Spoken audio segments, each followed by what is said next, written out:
So many Nigerians are traveling to South Africa seeking for greener pasture, yet they rattle their mouths. But that's not the issue. The issue is that these Nigerians don't even want to know how South Africa became so developed that it becomes, or it is, a greener pasture to so many African countries and so many European countries. South Africa. Every single person wants to do the police work in South Africa. You will just be minding your own business. One random person will just come, hey, where's your ID? Where's your paper? Where's your driving license? Meanwhile, this person is not a police. This person is not a SAP. This person is just a random individual. Vietnam as we speak. And there's a high chance that by the time you're watching this video, she would most likely be dead. All because she traveled abroad to look for work. And I want you all to listen to this story because it could save your life. Hi, my kings and queens. Welcome back to another episode right here on the Stable of Life of an African Woman. Welcome back, guys. We are back at it again with another interesting, expository, juicy, entertaining, and most importantly, eye-opening episode, guys. If there's nothing you're definitely going to take home today, just sit back. There are a lot that's definitely going to be exposed that you will learn. No matter whom you are, the country you are from, your color, your race, you are sure definitely going to learn a lot of things here onto this episode. Yes, first off, guys, quick introduction is definitely going to be a touching story of a Kenyan. Yes, I believe by now most of us know the story of this Kenyan lady who left her country, yes, for greener pastures, and we are going to see what her fate actually became as a result of this song we have been singing about. The implications, the dangers, I mean the consequences of what? Selling powder and pushing powder, and yet we still have people who are still doubting it. Maybe because they think it's South Africa, they are still taking it easy on them. No, you're definitely going to take a look at so many things that will be opened and exposed to you, so that in case you know someone that is still joking and playing with their lives, yes, they will learn. And if they don't want to change, they will learn the hard way. And that is why we're here, right? I will say these three things: no matter where you are, the level you are, what you're doing for a living, as long as it is legit, do not let anybody pressure you. Do not let anybody make you feel less of yourself or seem as though you're not working hard enough. I know so many Nigerians out there are desperate on the street. They want to make it at all costs, at all means. They don't care, no integrity whatsoever. They don't care about the consequences of their actions and inactions. So many people today are going overboard, doing things that are unimaginable. But in all, stay grounded, stay focused, stay legit, stay legal. Do not do anything that at the end of the day you end up regretting. Number two, be careful of foreigners coming into your country, whether legal or illegal, because most of these people who come into your country do not come for good intentions. Majority of them, especially, read my lips, Nigerians, I'm telling you, they come with the intent to come and make this money, make this wealth, no matter how, what, whether by hook or by crook. And they first of all get entangled with the women, if it is a man or a guy of the country they get into. They form fake marriage, fake relationship, and use them in reverse for achieving their goal and their aim. So be careful, women out there whom you're getting into relationship with as a foreigner, even as an indigene. Exactly, because a lot of things are happening that when you get to know about it, you'll be like, wow. And remember, had I known always come at last. Be careful of foreigners in your country, most importantly. And three, be careful about safety and security. Be careful about what you put in your mouth, the kind of drinks you take. In fact, a lot of fake products, adulterated products, and even hard drugs, powder is destroying and unaliving a lot of people. Be careful of what you take in, because you are made of what you take in. You are made of what you put into your system. You are made of what you do. You are made of the choices you take in life. So be careful of what you take into your body, your system, because these drugs, you might not really understand if you have not experienced or you have not seen the people that these drugs have destroyed millions and trillions of life as we speak. Now tell me, how can human beings be so cruel and wicked to still continue in this act up till date? And the good news is that a lot of them are being exposed. So in this video, there are definitely going to be a lot of expositions from different parts of the country. So pay attention to details. Exactly. And at the end, we'll come back to throw more light on this. South Africa. Every single person wants to do the police work in South Africa. You will just be minding your own business. One random person will just come, hey, where's your ID? Where's your paper? Where's your driving license? Meanwhile, this person is not a police. This person is not a SAP. This person is just a random individual that just wants to bully you for nothing. Just like that. Is that fair? Is it fair? I'm just asking, is it fair? Is it good? Why can't the foreigners breathe? Let us, the foreigners, let us breathe for once. Let us breathe. Let the foreigners breathe. Justice for foreigners. Let us breathe, Chukwan. If not this person, it's this person. Now it's random individuals going about bullying people. Asking for documents, asking for driving license, asking for paper. Who are you? It's not fair. Let the foreigners breathe. Let us breathe for Christ's sake. It's not fair. Everybody's not police in South Africa. Every single person wants to do the police work in South Africa.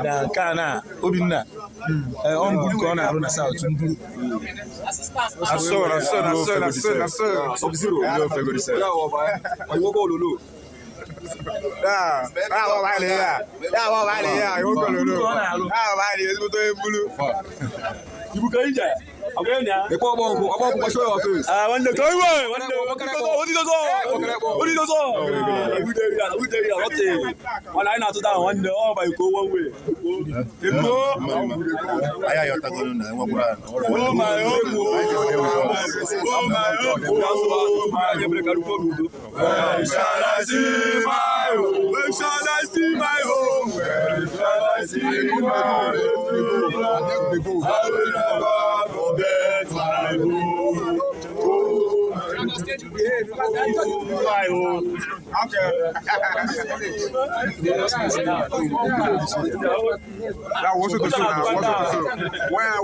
from? I was there front. Where from?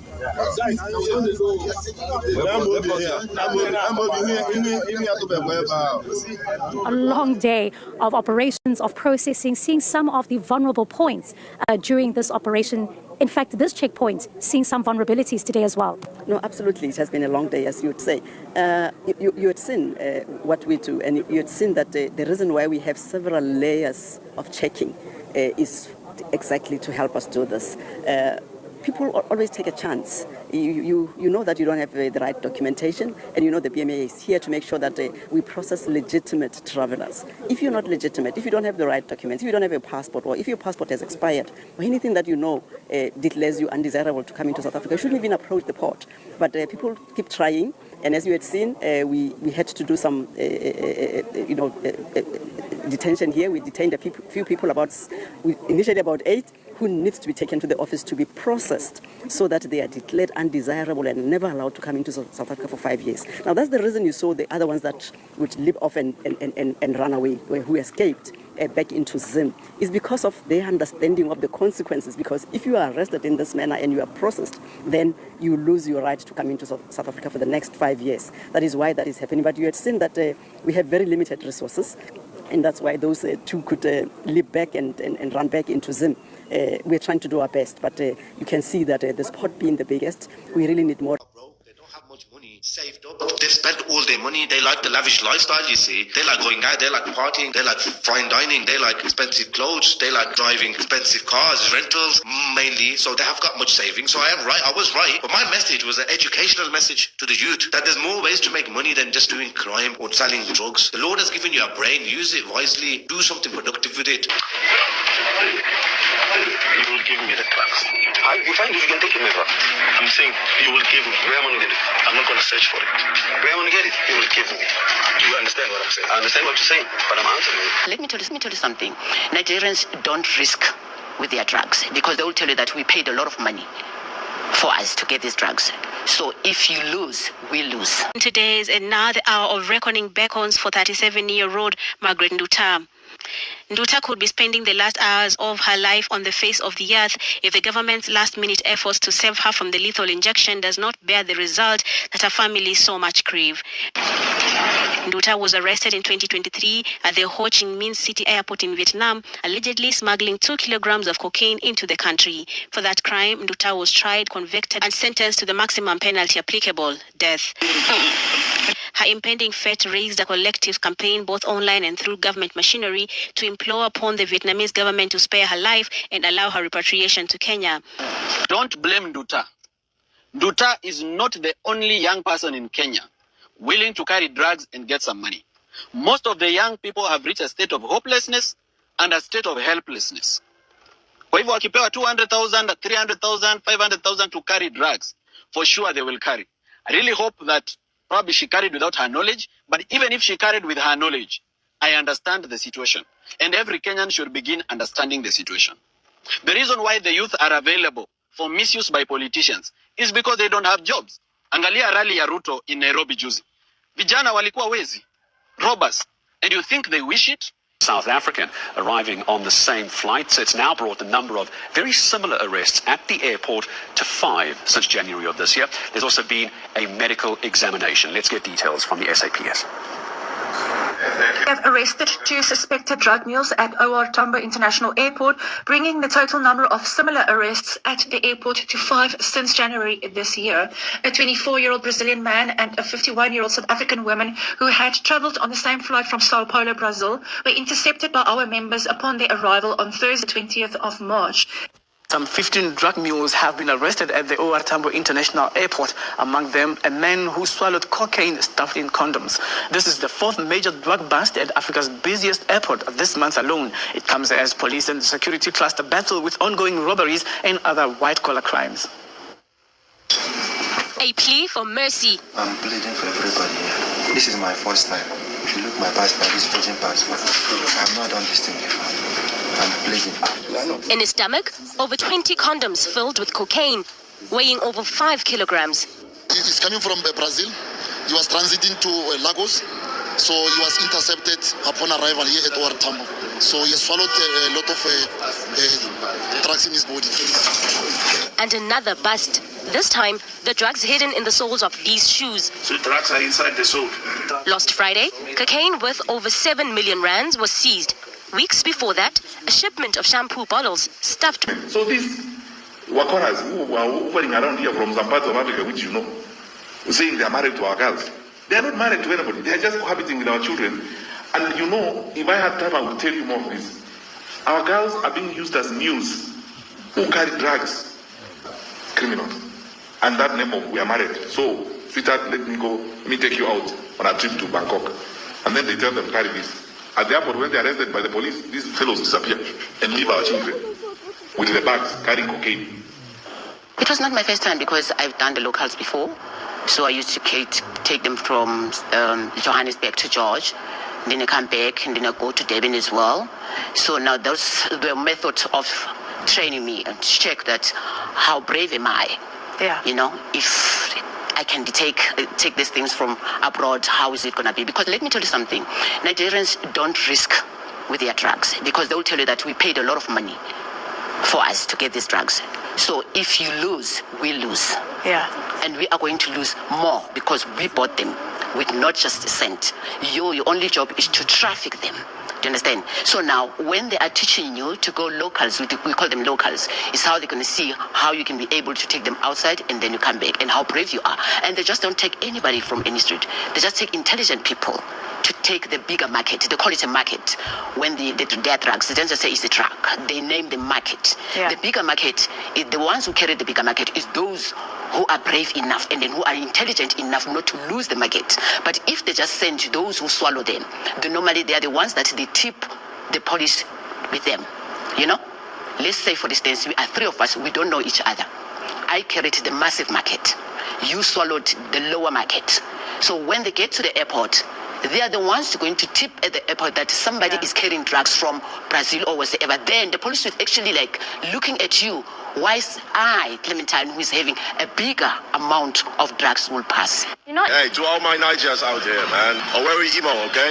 That's where I'm from. That's where the root is. Igbo. I don't know, man, but I love to be half Niger, man. Shout out to all my Nigerians. How can you be a man in this day and age and have never driven a Lambo in your life? What do you have between your legs? Grow man up. Go for everything you want because it's easier than you think. You can achieve it. Excuse me, sir. Sir, is this your Rolls Royce? Yes. And what line of business are you in? What did you do to be able to afford a Rolls Royce? So I own a fashion brand called Alco. You're a business owner? Yeah. How long have you been an entrepreneur? 6 years. Over these 6 years, what's the most amount of money you've made in a single year? For 30 million this year. $30 million. Can I go all over the world interviewing the biggest business owners? Can I get 1 quick minute with you for the show real quick? Yeah. Can we get outside of the car?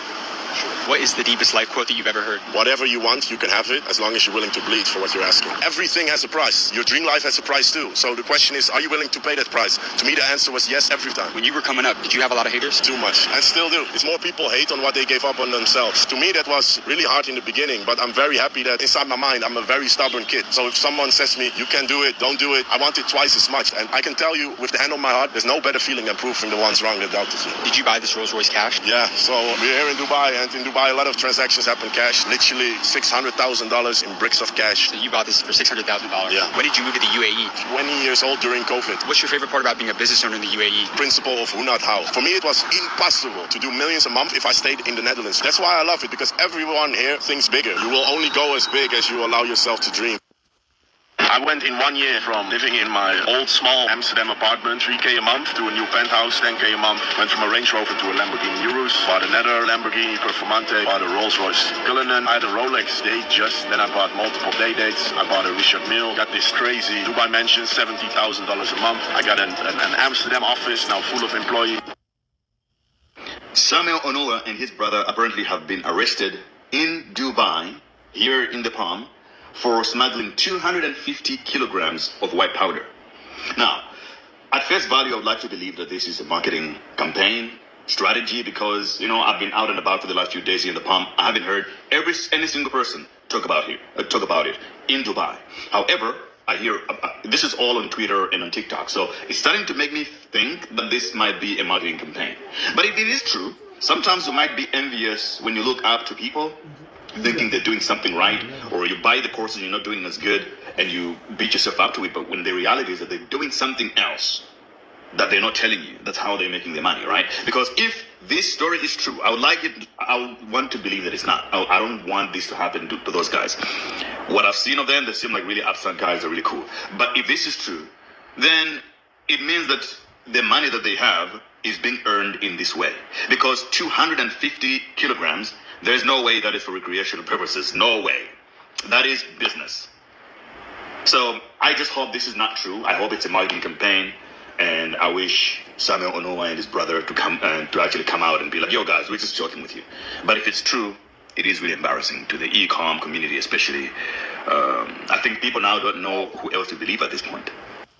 So Samuel Onoa and his brother just went to jail in Dubai, and they're looking up to 25 years. And these guys were making at least $2 to $4 million a month. And it really goes to show you can have all the money you want in this world. However, if you don't have the proper principles, if you're not disciplined, if you don't have that core foundation to stay strong to your goals, you will get caught up in all the things that money offers you. And that's exactly what they got caught up in. Now, most likely, if they do go to jail, they're going to lose everything they had. Plus, they're going to be in jail for 25 years. So realistically, if you're starting to make money, keep your ego down and just keep grinding. Like, you don't have to spend money just to spend money. You don't have to do things just to look cool, because as we can see, this is exactly what happens. So Samuel Onoa and his brother just got arrested and are looking at 25 years in prison. So this just got out, and this will most probably be mainstream news within a week. They got arrested in Dubai for smuggling snowflake. And the thing about this, if this is genuinely true and the allegations after a week do come out, then it would genuinely be fucking disappointing, knowing that they really had potential. If anything, they were a bit of an inspiration to a lot of people in the entrepreneurial space. Now, this is pretty crazy to me, because this wasn't even grass. This was snow that they got caught with. Now, me personally, I don't know what snow is. I'm a good kid, man. I'm running my own businesses, and I stay away from anything that leads me away from my path in itself. Now, they got caught with 250 kilograms, whether that was theirs or not. Either way, they're in Dubai. They're going to be very, very vigorous, and they're not going to let it fucking slide. So these two brothers were arrested in Dubai. One is called Samuel. He's the eldest. He's 25 years old. And the other one is Ruben. He's 23 years old. Samuel and his brother are siblings from a Nigerian father and a Polanabi Amsterdam mother. They are also TikTokers. In fact, Samuel Onoa has a verified page on TikTok. They are known for their flamboyant lifestyle. They have their own private jets, buy exotic cars, wristwatches worth over $40 million. In fact, they are also motivational speakers on TikTok. According to them, their source of income or wealth is gotten from teaching people how to do drop shipping, that they also do it themselves. They are into forex trading, all sorts of things. But lately, the police in Dubai arrested them for allegedly smuggling 250 kg of snow, coke, into Dubai. So this goes to show that their sources of income is questionable. Samuel Onoa and his brother Ruben are facing 25 years imprisonment if found guilty. This makes me wonder if they were actually doing legit forex and drop shipping and then decided or got tempted to smuggle it. That's if they are found guilty. Or what? And then again, why flaunt all of these things on social media? This was kind of the same thing Hush Puppy did. And then, the Dubai. It was still even in Dubai. Their lifestyle was too flamboyant. And see, once you have everything on social media, it is just inevitable that people will start digging. The police too will start digging to know the real source of their wealth. Because how did they come from living in a $3,000 house a month in Amsterdam to living in a $70,000 house in Dubai just in a month, not the whole year?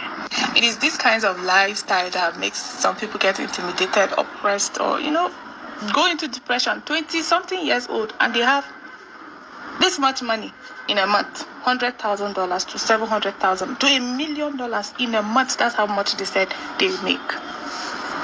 Wow. Well, investigations are still ongoing, and let the law take its course. Now, this video is for guys. If you're not, please skip. Now, if I tell you that as a man, you should take it easy on yourself, it will seem as if one is encouraging laxity or what they popularly call laziness. You see this guy right here, I used to follow his content a lot, I'm telling you. And it's someone that I found very inspirational because of how he told his story online. But recently, a news dropped and it broke a lot of people's hearts. It only made me realize that not everything you see online is actually true. A lot of girls may have shamed their boyfriends or their husbands because when they see people like this online, they would easily tell you that you need to double your hustle and stuff like that.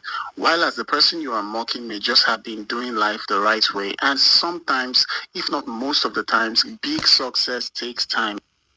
So there's a new update right now about the arrest of these two brothers, Samuel and Ruben. They all know how brothers, Now, the new update now is saying that these guys are not bad guys, that they are not into anything illegal, Now, according to the new update, if you look at this picture that I posted up here, you're going to see that is Ruben, the younger brother to Samuel.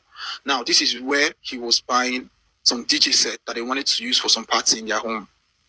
They were trying to organize some party in their home, you understand? So eventually they held this party, And while this party was going on at the rooftop, the noise was so much because they live in a very quiet environment.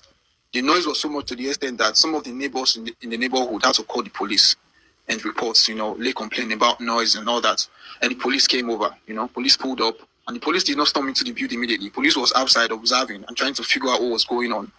Then after a while, like about 20 minutes after, police noticed a snowman came around, a snow guy came around, somebody that sells snow came around, and they saw someone from that party guest because at that party they were up to like 20 guests over there, 15 to 20 guests that came to that party. Now they saw someone came out from that party, came to this snow guy and collected some snow from him and went back upstairs. And that was how the police arrested both the guy and went upstairs to bust everybody there. They arrested everybody, including the two brothers. And that was how they got arrested. So with this new alleged update right now, they are saying that these guys, that's old update that we had before, that they were trying to smuggle 250 kilograms of snow into Dubai. That is not true. That is not true. That it's not that serious. What happened is not that serious. And I just pray that this is the true story. I just hope. Vietnam as we speak. And there's a high chance that by the time you're watching this video, she would most likely be dead. All because she traveled abroad to look for work. And I want you all to listen to this story because it could save your life. In 2023, the 37-year-old African woman from Kenya began processing her papers to the Middle East in order to secure domestic work opportunities from where she planned to take care of her family back home. Margaret Nduta Makaraya was celebrated by her whole village when they heard that she was finally traveling abroad. When the news broke out that her papers were sure and that her travel was certain, everyone celebrated her. Her family, her neighbors, the entire village congratulated her. For some significant reason, she may have been the first in her family to travel abroad. So this was a big deal. They prayed for her, they threw a send-off party for her, and eventually Margaret got ready to move. She packed her bags and was waiting for the D-Day. But right before she would leave Kenya, she met a man named John. Some sources said John is her agent, the one processing her visas and arranging for her to travel to the Middle East to work. Other sources claim that John was a man who knew about her traveling and decided to meet her for a deal. The bottom line was, she met a man named John, and John saw her and was like, "Oh, Margaret, this bag you're carrying to travel to the Middle East is too small. Let me get you a new one." And that was how this man offered to buy her a new traveling bag. And in this bag, there was a small briefcase that contained documents and small pieces of clothes. And this man told Margaret that since you're going to the Middle East, I'm going to sponsor you there to Qatar. But before you start your job in Qatar, I want you to help me deliver this small briefcase to a woman in Vietnam. So I'm thinking that for her to trust John was not necessarily a total stranger. Maybe they had enough time to be familiar with each other, especially on this business level. And the man did not stop at buying her a new traveling bag. After requesting the errand, this said man offered to pay Margaret $2,300. And this was the tempting offer. He even gave Margaret $1,300 upfront and offered to process all her travel documents, her flight tickets, and even securing the job for her in Qatar. So with this, I'm thinking John was the agent itself that was doing all of this for Margaret. I don't believe he was a total stranger that came out of nowhere to interrupt her traveling movements. Otherwise, that would not have been a smart choice. So I am understanding now that this man, John, was the one who had told her everything about the traveling, promised her the job in the Middle East. But first of all, for her to get it, she would have to deliver that briefcase to a woman in Vietnam. And since she did not have any option, because if she did, I'm sure she would have taken the alternative. The man had offered to pay her flight tickets, cover the cost of her traveling, and had even given her $1,300 upfront. And so Margaret did not think much of it. It's just to deliver a small briefcase to a strange woman in Vietnam that all she had to do is sit in the plane, land, get in another plane, land, give the woman the bag, and then go back to the Middle East where she would start working as a domestic worker and then be $2,300 richer. So this was a good deal. And this also sounds familiar because we've heard a story like this before. We've told one already on this channel. So her first trip was to Ethiopia. Sources said she went by flight. Other sources said she went by bus. When she got to Ethiopia, she was there for 10 days before taking a flight to Qatar. And when she got to Qatar, she took another flight to Vietnam. In Ethiopia, the bags were not detected. In Qatar, the bags were not detected. But when she got to Vietnam, as she was about to process her documents into the country, they went through her bag, saw the small briefcase, brought it out, and saw nearly 2 kilograms of cocaine. And this was the moment Margaret knew that she was in trouble. She was confronted by it, and she denied having any knowledge that such substance was in that bag. She told the authorities that somebody asked her to deliver this bag to a woman in Vietnam, and that's all she knew. She did not know what was in the bag. Unfortunately for her, Vietnam is one country with a strict anti-narcotics law. They don't play with drugs in that country. It's death sentence. Anyone with over 600 milligrams of cocaine, and she had 2 kilograms of it. She is done for. Instantly, she was arrested. And this was around the 14th of July, 2023. Barely a week after she left her country. Her family, her hometown, they are back there hoping she had landed. The last her sister or mother spoke to her, she was in Qatar. And they have thought that since Qatar is the Middle East, that was where she was finally going to be to settle and do her job. Most likely that was what she was supposed to do. Most likely she had gone there, secured a domestic place where she would now work as a maid.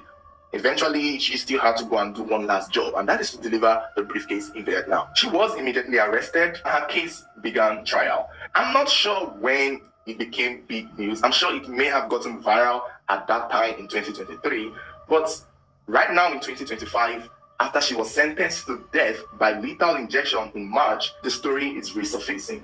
And the Kenyan authorities are on the clock to find a way to get her back home. Whatever it will take us to do, let us do so that we can save the life of Margaret Luther. Thank you. God bless you. From what we are hearing, the government, the diplomats, the ambassadors, lawyers, a lot of people in the Kenyan government have been trying so many ways to speak with the authorities in Vietnam, to speak with the government in Vietnam, to find a way to pardon this young woman. They've even offered that they would try her in their country so that she could have a fair trial. But here is the thing, Vietnam is not one of those countries. Vietnam does not even have any international relationship with Kenya. They are just one of those countries that are like, I hate. But other than that, there is no deal that could be created or formed in this situation. Although she would have been killed a Monday ago from when we are posting this video, it hadn't been announced that she had been killed. So there is still that chance that yes, the Vietnam government is slowing it down bit by bit.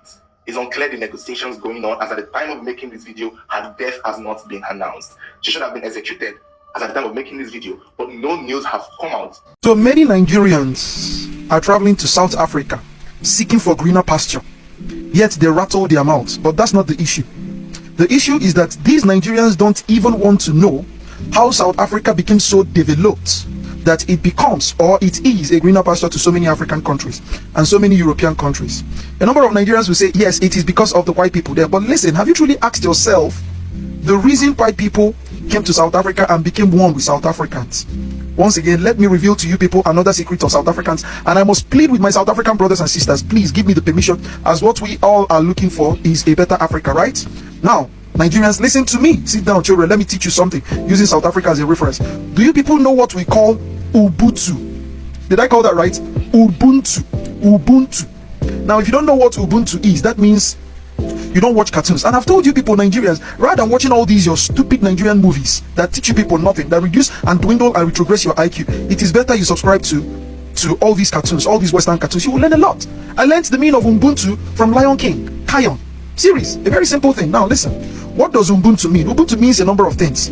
But what I'm going to tell you about Ubuntu right now, or define Ubuntu to be, is actually one of the biggest or the nearest meaning to Ubuntu. What is Ubuntu? Ubuntu is the act of people coming together to work as one for the right reasons. Underline, for the right reasons. The situation is that Nigerians can never come together.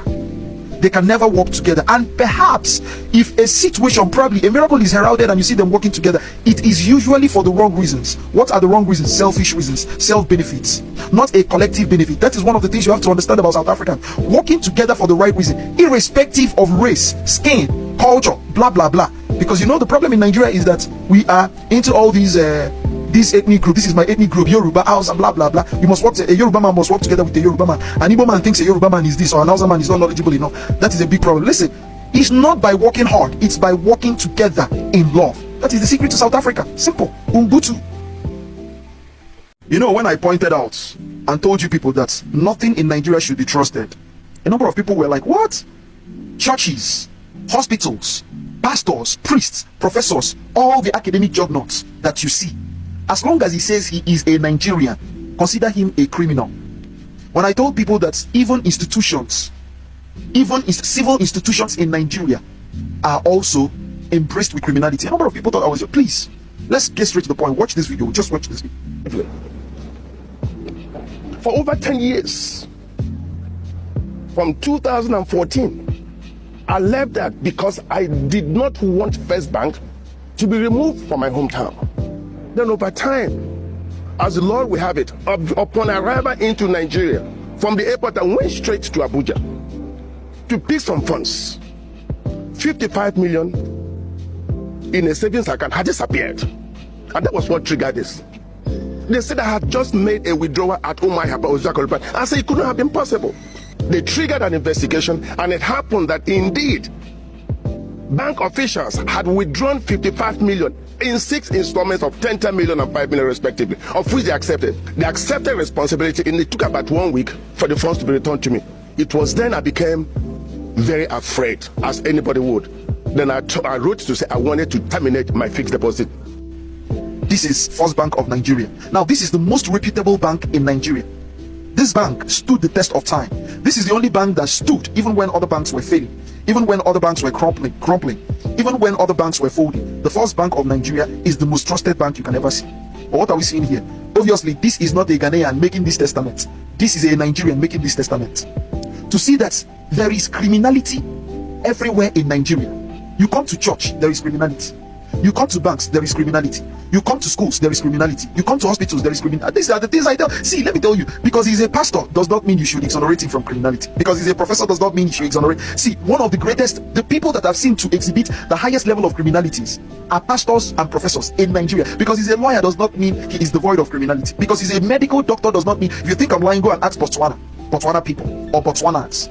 Do you understand? It was medical, there were medical doctors that they outsourced to come and help Botswana grow, to come and teach Botswana people, to come and train Botswana people, to come and help Botswana people. But what happened? They started exhibiting what they are known for, criminality. Remember, Ghanaian doctors were there and they did not show any form of criminality.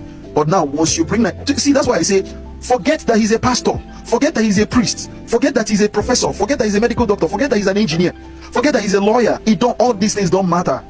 All that matters is whether he's a Nigerian. As long as he's a Nigerian, overwrite other things, overwrite his profession, consider him a criminal once he says I am a Nigerian, and give him the opportunity to prove himself otherwise, including myself. Welcome back, guys. You see, even in Kenya, in South Africa, in outside the continent of Africa, a lot of citizens, particularly Nigerians, are doing a lot. You see the guys, the twin guys who are coming out to claim to be legit, legal, but behind the scenes, this is what they are doing, the crime they are doing, pushing powders that are destroying a lot of lives. And you say this is normal in this present day and time? Guys, when I tell you that, be careful of every Nigerian or anyone you come across until tested and proven otherwise. You will actually think my brother Chimdi and I are joking. See, let me tell you, this is not just applicable to Nigerians alone. There are a lot of country citizens in Africa. Yes, they know themselves. I do not even want to focus on them because at the end of the day, it is almost in every part of the countries in the continent of Africa. But yes, we all need to be guarded. We all need to be careful. We all need to be very, very careful, because at the end of the day, if you are being caught, you are facing the law. The law is no respecter of persons, whether your race, your color, your height, your pedigree, your level of education, or whatever. You will face the law. And that is why you see me, I'm so pertinent, I'm so consistent, always calling and mentioning these things out, because at the end of the day, these are the issues that are eating us up as citizens of Africa. These are the issues that are destroying us. This is part of the corruption we are talking about. Before we first hold our leaders accountable, we know they have theirs eating and rotting deep in them. But let's look inwardly and ask ourselves, as citizens who is not into any political position or whatever, who are you? What is your job? What are you going out to people's country to do? If your aim is to go to destroy the country, you are definitely going to be exposed one day or very soon. And I'm so glad and happy that in South Africa at this point, the SAPS, the colony and his team, and a lot of people who are not taking it funny. And you see that, my brother, this one that is saying that a lot of people are now SAPS, a lot of people are now police agents and this, that. He is a criminal, and it is only a criminal that will be afraid of these people when they come to you. They have not really come for him, and he's all over social media making noise, clamoring, ranting. But I know that one day nature will catch up with him, life will catch up with him, and he will face the law. And if he is a Nigerian in South Africa till date, selling powder and proudly boasting about it, in less than no time, I see his cup getting filled up and him being apprehended. Like you've heard from Chimdi, every other person that is putting out this information out there, beware, be careful. This is a time that we all need to be careful out there, and it is only left for me to come here and put out these things so that we will be on the know. So at this point, if you have watched now, I need you to share this video, because more people need to know that they do not need to get pressured by these criminals. They do not need to look down on themselves by this criminal and act as though maybe life is not favoring them, because these people are posing to be this and behind the scene they are that. Be careful out there, guys. And to all you citizens of any country who is legitimately working hard, as a Nigerian, as a South African, as a Kenyan, as a Zimbabwean, no matter whom you are in the continent of Africa, as a citizen doing the right things, may you be rightly rewarded. May your effort be rewarded and crowned with great success, so that it doesn't seem as though you are working in vain.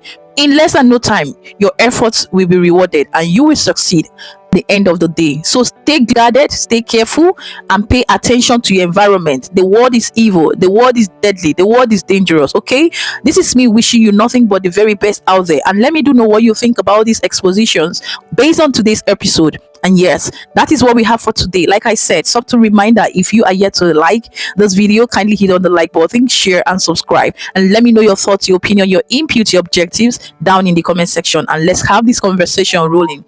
Until then, keeping it real, happy, safe and blessed, and I will see you in my next one. Ciao ciao.